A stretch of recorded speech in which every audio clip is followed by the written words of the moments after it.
वित्त आश्रम। एक वकील साहब ने अपने बेटे का रिश्ता तय किया। कुछ दिनों बाद वकील साहब होने वाले समधी के घर गए तो देखा कि होने वाली समधन खाना बना रही थी। सभी बच्चे और होने वाली बहू टीवी देख रहे थे। वकील साहब ने चाय पी, कुशल जाना और चले आए। एक माह बाद वकील साहब समधन जी के घर फिर गए। देखा भाभी समधन जी झाड़ू लगा रही थी, बच्चे पढ़ रहे थे और होने वाली बहू सो रही थी। वकील साहब ने खाना खाया और चले आए।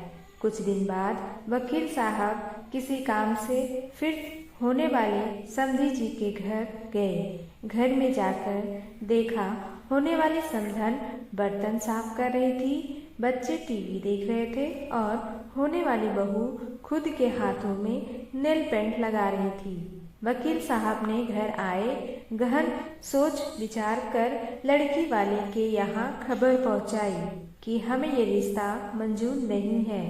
कारण पूछने पर वकील साहब ने कहा कि मैं होने वाले समधी के घर 3 बार गया। तीनों बार सिर्फ समधन जी ही घर के काम काज में व्यस्त दिखी। एक भी बार भी मुझे होने वाली बहू घर का काम काज करते हुए नहीं दिखी।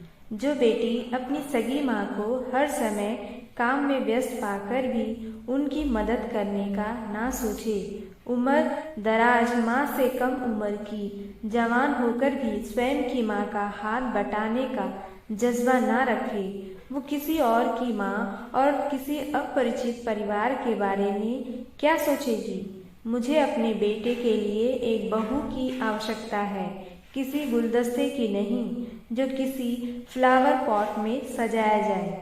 इसीलिए सभी माता पिता को चाहिए कि वे इन छोटी छोटी बातों पे अवश्य ध्यान दें। बेटी कितनी भी प्यारी क्यों न हो, उससे घर का काम काज अवश्य कराना चाहिए।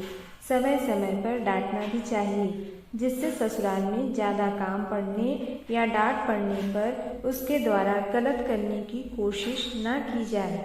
हमारे घर बेटी पैदा होती है, हमारी जिम्मेदारी बेटी से बहू बनाने की है। अगर हमने अपनी जिम्मेदारी ठीक तरह से नहीं निभाई, बेटी में बहू के संस्कार नहीं डाले, तो इसकी सज़ा बेटी को तो मिलती है और माँ बाप को मिलती है। जिंदगी भर गालियाँ।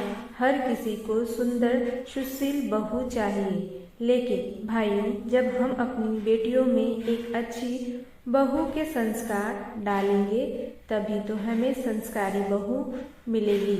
ये कड़वा सच शायद कुछ लोग न बर्दाश्त कर पाए, लेकिन पढ़े समझे और बस इतनी प्रार्थना। वृद्धाश्रम में माँ बाप को देखकर सब लोग बेटों को ही कोसते हैं, लेकिन ये कैसे भूल जाते हैं कि उन्हें वहाँ भेजने में किसी की बेटी का भी अहम रोल होता है। वरना बेटे अपने माँ बाप को शादी के पहले वृद्धाश्रम क्यों नहीं भेजते। दोस्तों, आपको ये कहानी कैसी लगी कमेंट बॉक्स में कमेंट करके ज़रूर बताएं। वीडियो अच्छी लगी तो एक लाइक ज़रूर करें। चैनल पे न्यू हो तो सब्सक्राइब कर लें, जिससे आपको लेटेस्ट अपडेट मिलती रहेगी।